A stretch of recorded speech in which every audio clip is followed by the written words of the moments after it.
Captain Jake Morrison stood on the bridge of the UES Thunderstrike and watched the stars through the main window. Space looked peaceful today. The ship moved through the void on its regular patrol route. Nothing special had happened in weeks. "Captain, I'm getting something strange," Lieutenant Maria Gonzalez said from her station. She frowned at her screen. "It's not like any signal we've seen before." Jake walked over to her console. The display showed wavy lines moving up and down. "What do you think it is?" "I don't know, sir. But look at these patterns." Maria pointed at the screen. "They repeat every few seconds.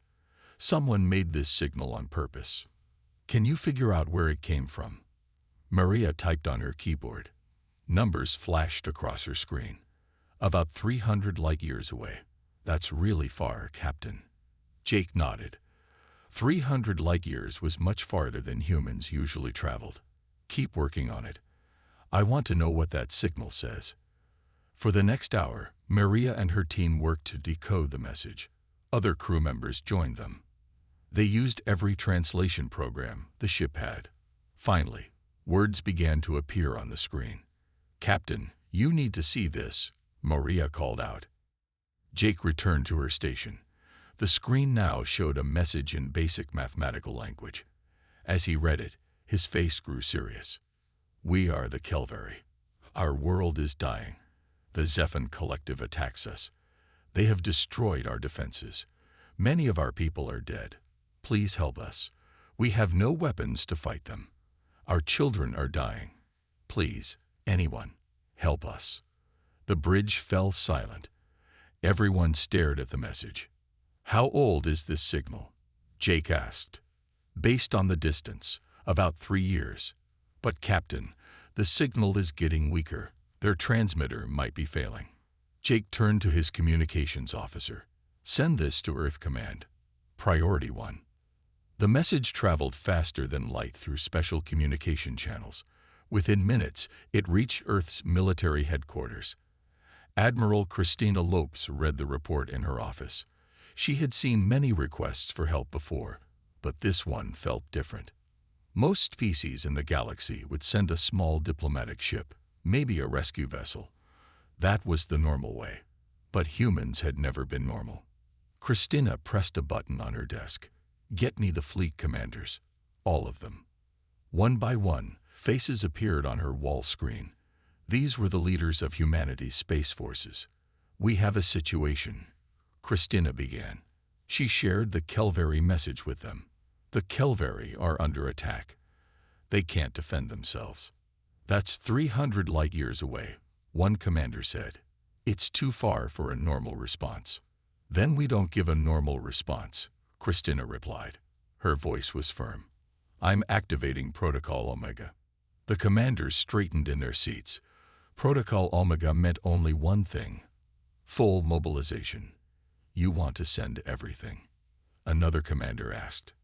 "Everything we can spare. The Kelvari asked for help. We're going to give it to them." "Admiral, the other species won't understand.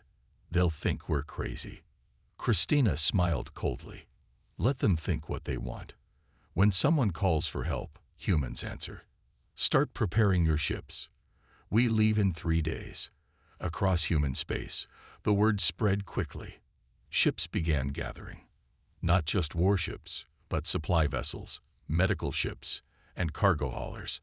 On planets and space stations, people volunteered to join the fleet. The galaxy had sent a cry for help into the darkness. Now they would learn what happened when humans heard that cry. On the bridge of the Thunderstrike, Jake Morrison looked at the stars again. Somewhere out there, the Kelvari were fighting for their lives. Soon, they would learn they weren't alone. "Maria," he said, "send a message back on that same frequency." "What should I say, Captain?" Jake thought for a moment. "Tell them help is coming. Tell them to hold on. Tell them," he paused, "tell them Earth heard their call." Ambassador Zechtel sat in the Galactic Council chamber and watched his screens with growing worry. His 4 eyes blinked rapidly, a sign of stress in his species. The reports coming in made no sense. "Are these numbers correct?" he asked his assistant. "Yes, Ambassador. The humans are mobilizing 47 warships, 12 carrier groups, and over 200 support vessels. Zechtel's tentacles twitched. In his 50 years as an ambassador, he had never seen anything like this. When the Council received distress calls, they followed standard protocol. Send one mediator ship, maybe add a small peacekeeping force. That was the civilized way. The humans were doing something else entirely. Show me the staging areas, Zechtel ordered. His screen filled with images from monitoring stations. Human ships gathered at multiple points across their territory. Big battleships, small fighters, medical vessels, even cargo haulers fitted with weapons. The activity looked like preparation for war.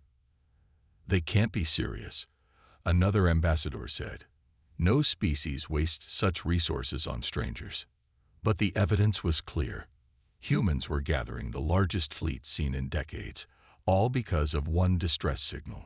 Far from the council chambers, on the mining world of Titan Beta, Foreman Billy Thompson received an urgent message. He read it twice, not believing his eyes. "Listen up," he shouted to his crew. "New orders from Earth Command. All mining operations stop immediately. Everything we dig up now goes to the fleet." "What fleet?" someone asked. "The rescue fleet. Some aliens called the Kelveri need help. We're sending them everything." The miners looked at each other. Then they got to work. If someone needed help, that was all that mattered. The same scene repeated across human space. Factories switched to military production. Civilian ships volunteered for transport duty. On Mars, retired pilots signed up to fly again. On Earth's moon, children organized donation drives for alien refugees they had never met. The news spread through the galaxy's communication networks. Other species watched in confusion. Humans barely knew the Kelveri existed. Why send so much help? In the Zephan Collective's command center, Supreme Commander Vaxer studied the intelligence reports. His scaled face showed no emotion, but inside he felt contempt. "The humans are fools," he told his officers. "They waste their strength on weakness." "Should we prepare for their arrival?" his second-in-command asked. "No, this is clearly a bluff. No rational species commits such forces for strangers. They want to scare us. It won't work." Vaxer turned back to his battle plans. The Kelveri homeworld was almost broken. A few more days and victory would be complete. Whatever game the humans played, it wouldn't matter. "Continue the siege," he ordered. "Ignore the human noise." On Space Station New Geneva, the Galactic Council held an emergency session. Representatives from 20 species gathered to discuss the human response. "This violates all protocols," the Altarian delegate said. "Military responses must be proportional." "Define proportional," the Centauri representative countered. "The Kelveri face extinction." "That's not our concern. We have procedures. The humans ignore them."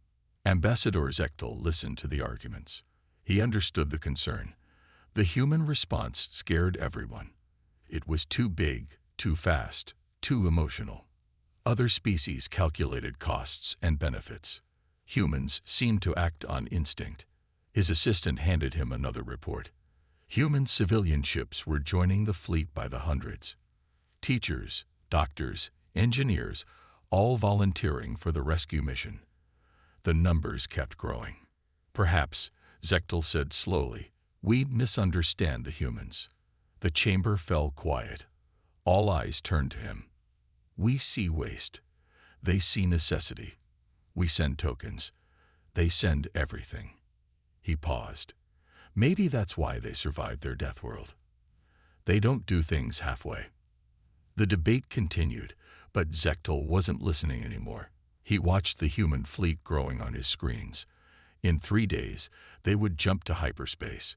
The galaxy would see what happened when humans answered a call for help. The humans weren't just sending ships. They were sending a message, and everyone was watching. 3 days passed quickly. At staging point Sigma, ships kept arriving. Captain Amy Rodriguez stood on the bridge of the dreadnought UES Vengeance and counted them. Every few minutes, Another vessel dropped out of hyperspace. Vengeance, this is freight hauler Lucky Strike. We're loaded with medical supplies. Where do you want us? Amy smiled. The Lucky Strike was a civilian cargo ship. Its captain had painted weapons on the hull to look more military. They weren't real weapons, but the thought mattered. Lucky Strike, join Convoy Group 7. Welcome to the fleet. Happy to help. Vengeance, Lucky Strike out. Amy turned to her tactical officer. How many ships do we have now? 400 and counting, Captain. Still more coming. The fleet was unlike anything in military history. Warships mixed with hospital ships. Fighters flew next to farming vessels. Mining ships carried food instead of ore. It looked chaotic, but it had purpose. Everyone wanted to help. Lieutenant Commander Paul Johnson worked in the carrier bay, organizing fighter squadrons. His pilots came from everywhere. Military pilots, of course, but also civilian racers, delivery pilots, even hobby flyers. I've never flown in combat, one volunteer said. She looked young, maybe 20 years old. What's your name? Paul asked. Lisa Chen. I fly tourist shuttles on Mars. Can you fly straight and follow orders? Yes, sir. Then you're qualified. Take Fighter Bay 12. Welcome to the squadron. Paul watched her go. 3 days ago, she flew tourists around Mars. Now she would fly into battle for aliens she'd never met. That was the human way. On Earth, the story dominated every news channel. In Chicago, 5-year-old Timmy Watson watched with his mother. The screen showed ships launching from Earth's orbital stations. Why are all the ships leaving, Mommy? His mother, Ellen, sat next to him. Do you remember when you fell off your bike and the neighbors came to help? Timmy nodded. Well, somewhere far away. People like us are hurt and scared. They asked for help, so we're going to help them. All those ships, just to help. Yes, Squeedy. When someone needs help, we don't send a little, we send a lot. Timmy thought about this. Then he ran to his room and came back with his piggy bank. Can we send this too? Ellen hugged him. Yes, we can send that too. At the fleet command ship, Admiral Lopes reviewed the final numbers. 843 vessels. Half were military. The rest were civilians who refused to stay behind. Her aide looked worried. Admiral, this is 10 times larger than standard protocol suggests. Good, Lopes replied. Standard protocol is for standard situations. This isn't standard. The Galactic Council is calling it excessive. Let them. We'll be too busy saving lives to argue. She looked at the fleet display. Green dots filled the screen. Each dot was a ship. Each ship held humans ready to fight for strangers. The sight made her proud. Open a channel to all ships, she ordered. The communication system activated. 800 bridges listened. This is Admiral Lopes. In 6 hours, we jump to the Kelvary system. I won't lie to you. We don't know what we'll find. The enemy might be stronger than we think.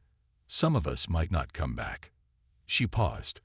Across the fleet, thousands of humans listened. But we go anyway, because somewhere out there, innocent people are dying. They sent a call for help into the darkness. Today, we answer that call. Not with words, not with half measures, but with everything we have. Some say we're being foolish, that we're wasting resources on strangers. They don't understand. This is what makes us human. When the universe calls for help, we answer with our full strength. All ships, prepare for hyperspace jump. Let's show the galaxy what humans do when innocents cry for help. The channel closed. Across the fleet, crews made final preparations. In 6 hours, they would jump across 300 light years. The galaxy would never be the same. The human fleet dropped out of hyperspace at the edge of the Kelvary system. 800 ships appeared all at once. The sight shocked everyone who saw it. On the Kelvary defense station, Speaker Prime Shalvar stared at his sensors. His large eyes, evolved for the dim light of his world, could barely process what he saw. The Zephan fleet had 50 ships. The Kelveri had 5 damaged vessels left. Now, the humans brought hundreds. "Speaker Prime, the new ships are signaling us," his aide said. The main screen lit up. A human female in military uniform appeared. Her face looked serious but kind. "Kelveri vessels, this is Admiral Lopes of the Earth Expeditionary Force. We received your distress signal. We've come to help. Stand down your weapons and prepare to receive assistance." Shalvar couldn't speak. No species had ever sent such a force to help strangers. His aide had to respond. "Admiral, we thank you, but you don't understand. The Zephan are too strong. You'll die for nothing." Lopes smiled slightly. "Let us worry about the Zephan. You have wounded, yes. Our medical ships are ready. Send us coordinates for your injured. You came 300 light years to treat our wounded. We came 300 light years to save your people. All of them. Now, those coordinates."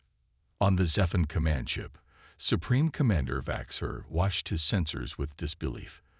The humans hadn't sent a token force. They'd sent an armada. "Sir, they outnumber us 3-1, his tactical officer reported. "Impossible. No species wastes such resources on aliens they don't know." "The sensors don't lie, sir.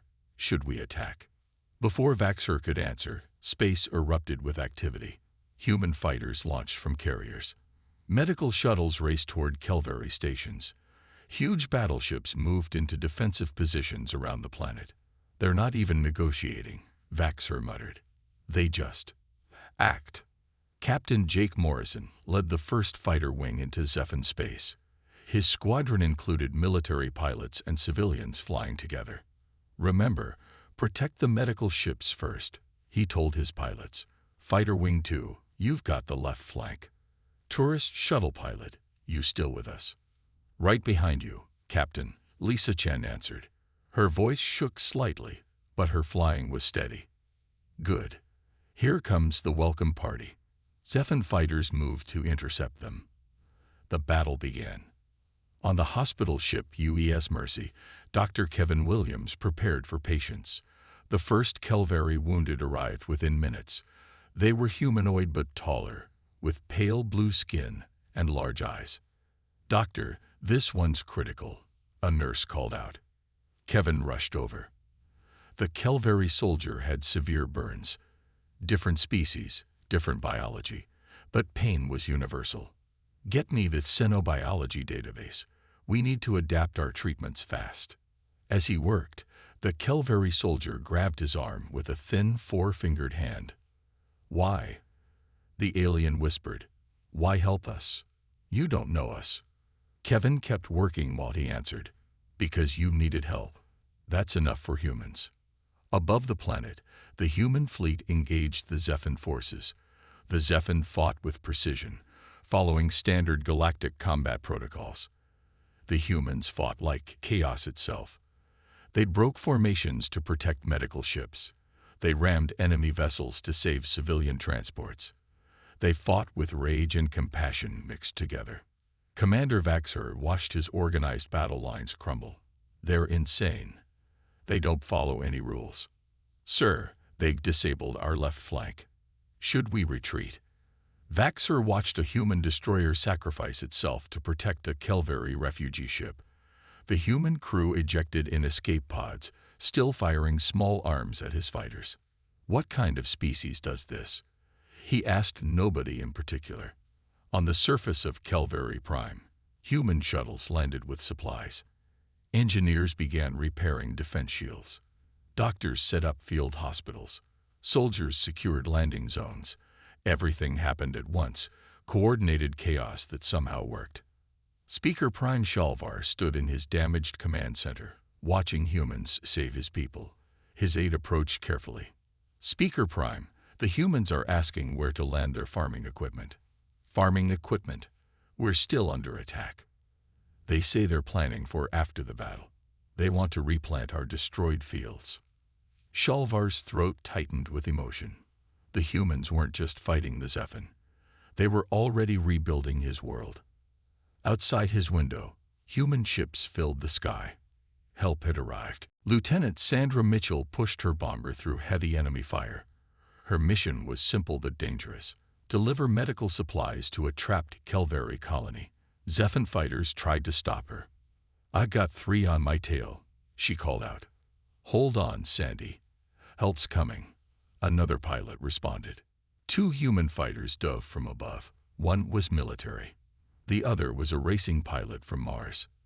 They worked together, driving off the Zephan ships. "Thanks for the save," Sandra said. "No problem. Get those supplies delivered." This scene repeated across the battle zone. Human ships fought and rescued at the same time. They broke every rule of warfare the galaxy knew. On the planet's surface, a Kelveri city burned. Zephan ground troops pushed through the streets. Then human drop pods began falling from the sky. Corporal Jason Martinez landed hard. His squad formed up around him. They weren't all soldiers. 2 were police officers from Earth. 1 was a security guard. Another was a park ranger who knew how to shoot. "All right, people. The Kelveri hospital is 2 blocks north. The Zephan are trying to take it. We stopped them here." They moved through the rubble. Ahead, Zephan soldiers advanced on the hospital where Kelveri children hid. Jason's mixed squad took positions. "Remember your training," Jason said to the volunteers. "What training?" a park ranger asked. "They gave me a gun 3 days ago." "Then remember this. Those are kids in that hospital. We don't let anything past us." The fighting was fierce. The humans held their ground. When ammunition ran low, they used chunks of rubble. When the Zephan got close, they fought hand to hand. The volunteers fought as hard as the soldiers. In space, the battle took a strange turn. The human battleship UES Thunder broadcast on all channels while firing its main guns. "Attention all ships.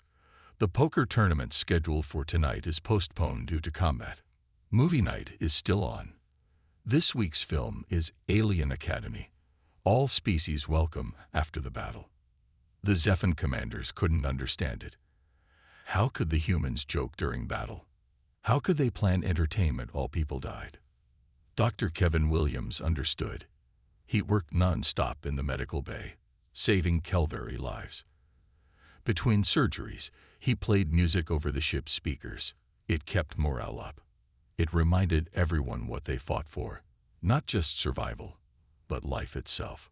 "Doctor, we're out of Kelveri-compatible blood," a nurse reported. "Then we adapt our own. Get me the protein synthesizer." "That's never been tested. First time for everything. Those patients need blood now." Commander Vaxher watched his orderly assault fall apart. His forces outnumbered the Kelveri, but the humans changed everything. They fought without patterns. A cargo ship rammed one of his cruisers. A medical vessel launched fighters. A fighter pilot landed on a Zephan ship and planted explosives by hand. "Sir, Sector 7 is falling. The humans are using mining equipment as weapons." Mining equipment. They turned drilling lasers into weapons. It's crude but effective. Vaxher studied the tactical display. Red dots disappeared as his ships fell. Green dots swarmed everywhere. But strangest of all, blue dots appeared on the planet. Kelveri settlements being rebuilt even as the battle raged. "They're not just fighting us," he said slowly. "They're already rebuilding." During the battle, his second-in-command looked confused. "That makes no tactical sense." "Nothing they do makes sense," Vaxher shouted. Then, quieter, "Yet they're winning." On Kelveri Prime, Speaker Shalvar received constant updates. Human forces pushed back the Zephan while simultaneously evacuating civilians. Construction crews repaired infrastructure under fire. Teachers set up temporary schools in bunkers. Speaker Prime, the humans request permission to plant crops in the southern continent. The southern continent is still contested. They say they'll clear it first, then plant. They'd brought 10 billion seeds. Shalvar's aide whispered, "They plan to feed our entire population." They thought of everything. The speaker watched a human fighter crash near his building. The pilot ejected, landed, and immediately began helping wounded Kelveri to safety. Still fighting. Still helping. What kind of beings are these humans? Shalvar asked. His aide watched the chaos outside. The kind that sends fleets when others send words. The battle turned into a grinding fight. Human casualties mounted every hour. The medical ship UES Hope took a direct hit. 20 crew members died. But more volunteers took their places. Corporal Jason Martinez held the line at the Kelveri hospital. Half his squad was wounded. The park ranger who'd never held a gun before today lay unconscious. 3 Zephan soldiers dead around him. "We need reinforcements," Jason called over the radio. "Negative, Corporal. No reserves available. Hold position." Jason looked at his remaining fighters. 2 soldiers, 1 cop, 3 Kelveri civilians who had grabbed weapons from fallen Zephan. They were outnumbered 5 to 1. "Well, team, looks like we do this the hard way." A voice crackled on the radio. "Corporal Martinez, this is cargo hauler Sweet Dreams. We see your situation. Stand by. Sweet Dreams, this is a combat zone. Stay clear." "Negative, Corporal. We've got 40 tons of mining explosives. Figured you could use them." The civilian cargo ship dove from orbit. Zephan fighters swarmed it. The ship took hit after hit but kept coming. At the last second, the crew ejected their cargo pods. 40 tons of explosives rained down on the Zephan positions. The explosion shook the entire city. When the dust cleared, the Zephan assault had stopped. The cargo ship crash-landed 2 miles away. "Sweet Dreams crew, report." "We're alive, Corporal. Bit banged up. Save those kids for us." Ambassador Zechtel of the Galactic Council monitored the battle from deep space. His assistant handed him report after report. Human casualties now exceed 3,000. They've lost 40 ships. Are they retreating? No, Ambassador. More ships keep arriving. Civilian volunteers are replacing military losses. Zechtel watched his screens. A damaged human destroyer fought 3 Zephan cruisers alone, buying time for medical ships to evacuate. When its weapons failed, the crew overloaded their reactor and rammed the nearest enemy. "They die for strangers," Zechtel whispered. "They die smiling." His assistant nodded. The latest intercepts show human crews singing during combat. They tell jokes while their ships burn. What drives them? On Earth, the news showed constant updates. In Tokyo, workers stayed late at factories, building more supplies. In Sao Paulo, children sold lemonade to raise money for Kelveri orphans. In Cairo, retired soldiers demanded transport to the battle. Timmy Watson watched the news with his mother. The screen showed burning ships and crying alien children. "Are our people losing, Mommy?" Ellen hugged him close. "No, sweetie. Sometimes helping people costs a lot. But we keep helping anyway. Even if it hurts. Especially if it hurts. That's when help matters most." Admiral Lopes coordinated the battle from her flagship. The tactical display showed heavy losses. But it also showed something else.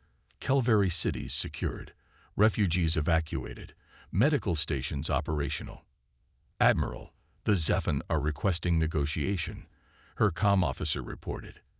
"They want to surrender." "Not exactly. They want to discuss terms. They say our tactics are uncivilized." Lopes almost laughed. "Tell them they can discuss terms with the Kelveri government. We're just here to make sure the Kelveri survive to have that discussion." "Ma'am, what about our losses?" Lopes looked at the casualty reports. Each number was a person. Someone's child, parent, friend. Heroes who would never go home. "We knew the price when we came. Everyone on these ships chose to be here. They chose to stand between evil and innocence. We honor them by finishing what we started." She turned to her weapons officer. "All ships, prepare for final assault. Let's end this." On the Zephan command ship, Vaxer faced a bitter truth. His organized military was losing to chaos. His disciplined forces couldn't match human unpredictability. "Supreme Commander, what are your orders?" Vaxer looked at his remaining ships, looked at the human fleet still growing despite losses, looked at the planet below where humans rebuilt faster than he could destroy. "Signal the Kelvari. Tell them." He paused. The words tasted like ash. "Tell them the Zephan Collective wishes to discuss surrender." The bridge fell silent. In 50 years of conquest, the Zephan had never surrendered. "Sir, you heard me. The humans won't stop. They'll die to the last ship, and more will come. They always send more." The Zephan surrender shocked the galaxy. Supreme Commander Vaxer stood before the Kelvari leadership, his scaled head bowed. Beside him, Admiral Lopes waited quietly. "The Zephan Collective surrenders unconditionally," Vaxer said. His voice was bitter but clear. "We cannot defeat an enemy that welcomes death to save others." Speaker Prime Shalvar looked at the human admiral. "What are your terms?" Lopes shook her head. "Not my terms to make. This is your world. Your people suffered. You decide their fate." The Kelvari leaders whispered among themselves. The Zephan had killed millions, destroyed cities, nearly ended their civilization. Now their fate rested in Kelvari hands. Vaxer spoke again, his words aimed at Lopes. "Your species confuses me. You don't conquer. You don't demand payment. What do you gain from this?" "Nothing," Lopes replied simply. "Then why?" "Because someone needed help." Vaxer's 4 eyes blinked rapidly. "In my final report to the collective, I wrote something they won't understand. I said humans don't send help. They send everyone. They send hope itself, armed and angry."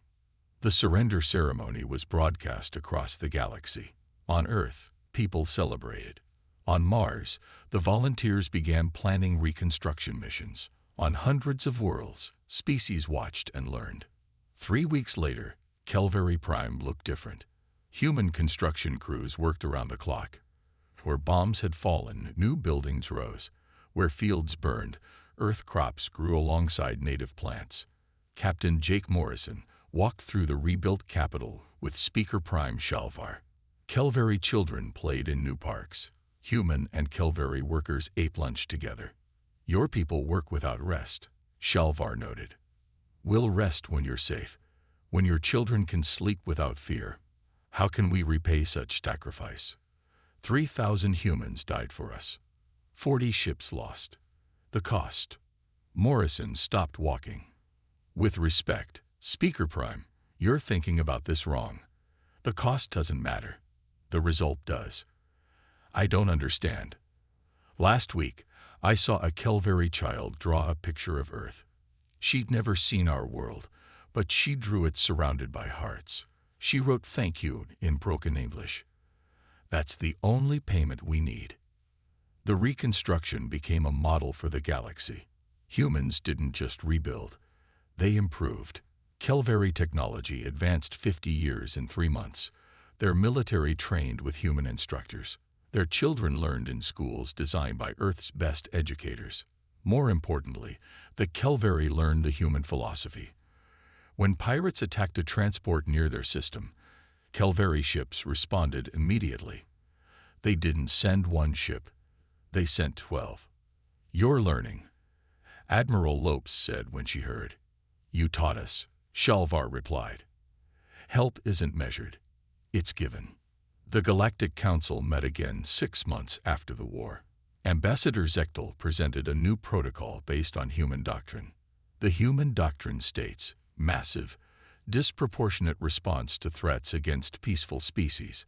I propose we adopt this as standard protocol. The resources required, another ambassador began, are less than the cost of extinction. Zechtel finished. The humans proved something. When we stand together with overwhelming force, aggressors think twice. The vote was unanimous. Across the galaxy, defense fleets reorganized. The weak gained protectors. The aggressive faced united opposition. On the Zephan homeworld, Supreme Commander Vaxer addressed his people. He'd spent months studying human history, trying to understand their actions. We thought strength meant taking. The humans showed us strength means giving. We thought power meant control. They showed us power means sacrifice. He paused, looking at the assembled leaders. I propose the Zephan Collective join the human doctrine. Instead of conquest, we offer protection. Instead of taking worlds, we help build them. The transformation wasn't instant. Some resisted. But the memory of human drop pods falling like rain, of cargo ships ramming warships, of doctors saving enemies, these images changed minds. On Earth, Timmy Watson received a package. Inside was a crystal sculpture from a Kelveri child his age. The message read, "Thank you for sending your ships. Now I send you my heart." His mother smiled. "See, this is why we help." Timmy nodded. At 6 years old, he understood something important. When someone calls for help, humans answer. Not with words or half measures, but with everything they have. The galaxy had learned the most important lesson about Deathworlders. They didn't just survive dangerous worlds. They turned that danger into protection for others. 1 year later, Kelveri Prime had changed completely. Glass towers reached for the sky where ruins once lay. Green fields stretched across lands that had burned. But the biggest change wasn't in the buildings or crops. It was in the galaxy itself. Captain Jake Morrison stood in the new Galactic Defense Center. Screens showed ships from 20 different species training together. A Zephan commander taught Altarian pilots human combat tactics. Kelveri medics shared breakthrough treatments discovered during the war. "Never thought I'd see this," Morrison said to Admiral Lopes. "See what?" "Everyone working together." A year ago, these species barely talked. Now, they're family. Lopes smiled. That's what happens when you show them another way. The human way. On the other side of the galaxy, a new crisis emerged. The Yentari, a species of peaceful traders, sent out a distress call. Raiders had blockaded their homeworld, demanding surrender. The response was immediate and overwhelming. 12 species sent ships. The Kelveri arrived first, leading a fleet 3 times larger than needed. The Zephan brought their best warriors. Even the cautious Galactic Council sent a full battle group. The raiders, expecting maybe 1 or 2 ships, faced an armada of hundreds. They surrendered without firing a shot. "This is madness," the raider leader shouted during his capture. "Why do you all come? The Yentari have nothing." A Kelveri commander answered him. "They had fear. They had need. That's everything." Back on Earth, the story made headlines. "Galaxy learns human compassion." One newspaper wrote, "Overwhelming force becomes overwhelming care," said another. In Chicago, Timmy Watson was now 6 years old. He had pen pals on 12 different worlds. His room was full of alien artwork, gifts from children he'd never met, but who called him friend. "Mom, look." He showed Ellen his latest drawing. "It's all of us together, humans and Kelveri, and Zephan, and everyone. It's beautiful, sweetie. My teacher says we changed the galaxy. Is that true?" Ellen sat beside him. "We showed them something important. That being strong means protecting others. That having power means sharing it. Like when we sent all those ships. Exactly like that." The year had brought changes no one expected. The Zephan Collective, once feared conquerors, now led the galaxy's humanitarian missions. Their warriors, trained for destruction, learned to build instead. Where they once brought death, they now brought life. Supreme Commander Vaxer, the same leader who had tried to destroy the Kelveri, now commanded the largest rescue fleet in the galaxy. His scales bore new markings, honors given not for conquest, but for lives saved. "The humans infected us," he told his troops, "with their madness, their beautiful, powerful madness." Speaker Prime Shalvar of the Kelveri became the first non-human admitted to Earth's military academies. He studied not just tactics, but philosophy. The human idea that strength existed to protect weakness. that the powerful had a duty to the powerless. "Your species is insane," he told his human classmates one day. They laughed. "Yeah, we know." "No, you don't understand. You're insane in the best way. You see someone in trouble and your first thought isn't what will it cost. It's how fast can we get there." That insanity saved my people. The galaxy had learned the truth about humans. They weren't just survivors of a dangerous world. They were protectors who turned their strength outward. When darkness threatened the innocent, humans didn't send diplomats or tokens. They sent everything. On a small space station, a new memorial opened. It listed every human who died defending the Kelvary. 3,000 names carved in crystal. But beside each name was something else. The names of every Kelvary that person had saved. The list seemed endless. A young Kelvary child placed a flower at the memorial. She couldn't read all the names yet, but she knew what they meant. Somewhere among the stars lived the humans, the Deathworlders who heard crying in the dark and answered with light. The galaxy would never be the same, and in the vast darkness between stars, evil learned to fear something new. Not armies or weapons, but the sound of human engines. The thunder of a species that turned "someone needs help" into the most powerful words in the universe. When the weak called out, the humans would answer. They always did.